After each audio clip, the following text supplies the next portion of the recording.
Hey, it's Chuck here back with Milton Daily Homes, and it's Hump Day Wednesday, and we've got 8 listings. And so the first one up is 878 Fowles Court, and it's at 309007, like Agent Bond, and kind of a funny number. It says there's a finished basement. It's actually not, so there's no basement here. It's basically on a concrete slab, and you've got the single car garage, probably with 2 parking spaces from that angle. And Fowles a good street. Great kitchen in here too. You've got the island with the breakfast bar, hardwood floors, hardwood stairs. You got the crown moldings. Kind of a bizarre picture here, but I guess it shows the layout. But you have no concept. There's no spatial arrangement at all. You're just basically showing features. Same thing with the bathroom. You got these sort of batwing crown moldings, but you get a sense of where it's at. The sort of a stand-up shower. And there's actually 2 full bathrooms upstairs, and there's 2 bedrooms, 2 full bathrooms. It's a good layout for this model. That's in my eyes, the best one. And it says there's a +1, which represents on the main floor. There's a little bit of a room there you could use for an office, or maybe even a little TV room, maybe the sports room while your wife's watching soaps upstairs. I don't know, but yeah, this price is high for the model.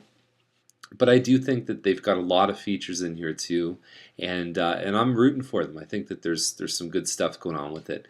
Now Bundy is it's a Bryant model. Usually the Bryants have a bay window that you can tell right from the top floor there, and so there's a shot of it too. You've got the main floor. I mean, bad paint job. Pink kitchens aren't really that desirable, but you do have the overlooking the dining. They've done laminate throughout here. Not the most superb finishes in the world, but they do have a deck in the back. They've done a little bit of landscaping work, not a lot of maintenance in the backyard, which is nice. So at 309, I think they priced it accordingly. I think that it has good value. It says 1210 square feet. It's actually 1235 square feet. And the nice thing about going back to the shot here, the ones with the bay window, that front room is very small. This one actually is more square, and it's a little bit more usable. So I like that. It's a very little thing. If you didn't notice the difference, if you haven't seen the other one, you probably wouldn't pay much attention. But this is probably the best elevation there is.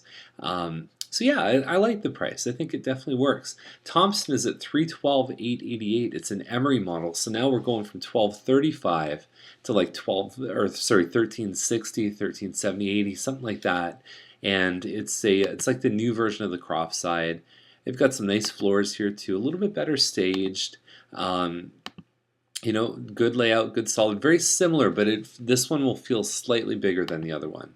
And upstairs you've got laundry, you've got 3 big bedrooms, and you've got 2 full washrooms, whereas the other one was only 1 full washroom, and that's a big deal. So basically for the same price, you're getting a much better home. Now the catch is that you're on Thompson, and I have talked about Thompson numerous times. The kids can still play. There's like little cul-de-sac things that come off of Thompson, but it's very loud. So the noise factor accommodates for the difference of this one not being worth more. So, but overall, I think that's still a great price for an Emery model on Thompson. Is still a good price. So Finney is at 325, and yeah, what do you say about this one here? It's not an especially huge model. It's actually smaller than the one that we profiled earlier, the 3-story one. And I don't even know what that is. I think that's a bathroom or something. So this is basically a waste of oxygen for the photographer. No chance of selling this one. Guaranteed. You can quote me on that one. So Marks is at 329.9, and so this is an Emery model. It actually looks really tall. I think that was just the way the picture was sort of compressed. But this is the Emery. This is the same one that Thompson has for 313. Now we're talking about 330, and I believe this one's hardwood. The other one's laminate. They've done a nice little effect here too. That's really nice. Mounted TV with kind of a river rock and fireplace. Nice stuff in there. This can be good too. I mean, sometimes it's a bit ominous having a brick wall there, but it's relatively private. So I don't know how that's going to look in person. But the rooms are all good size, and it's not far from the park there too over on Mark. So the the price of this one, do you want to live busy street and save a few dollars, or do you want to go a little bit quieter? I like both of them. I think they're both priced pretty well. Now, McGuire Terrace is at $399,887, so another sort of weird, interesting number. Detached home, and it's got a bit of a pie-shaped lot too, which is awesome. It's probably doubles in square foot or in linear footage as you go in the back, which I think is a huge, huge thing.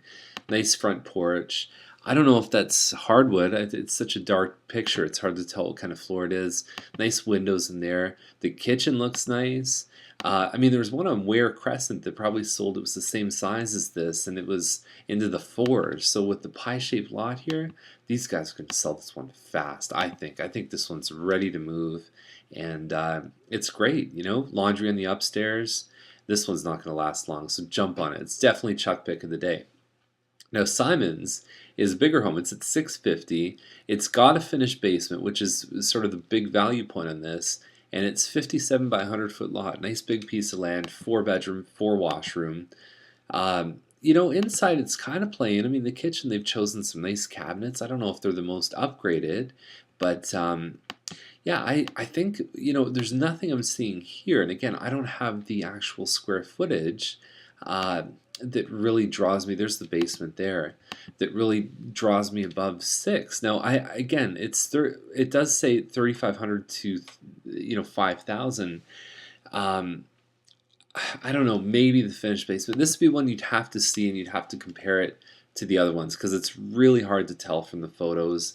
Vacant homes or very sparsely furnished homes are very tough to sort of really attach to looking at the listings here. So go check it out. I mean, it may have it. It may even be on the section of Simons that eventually is going to be a park right across the road. A lot of living space though. So fourth line is 819.9. And it says it's a raised bungalow, but it looks a heck of a lot like a two-story to me. Kind of a very Georgian style here with the columns. And so you've got hardwood floors here. Now I guess what happens is there's a slope ceiling effect. The big thing with Georgians is they're not that deep, but they're very long and they're very sort of big from the street. And that is the basement. It's probably a bit of a walkout from the basement. Pot lights in there too. Bathroom's been done, kitchen's been done, so good stuff here. And you've got a pool, so I'd be curious to see. So that's a fence there. Like what's behind? I don't know if maybe that's just fencing the pool. It's 11.62 acres, which is a very favorable size for a lot. And so basically it's 25th Side Road and fourth line on like west of 25. So I think location's good, and really this one you kind of have to see the land to see what makes sense for you. So that's our list today, and I hope you enjoyed it, and I will see you tomorrow, another episode of Milton Daily Homes. Okay, have a great day. Bye.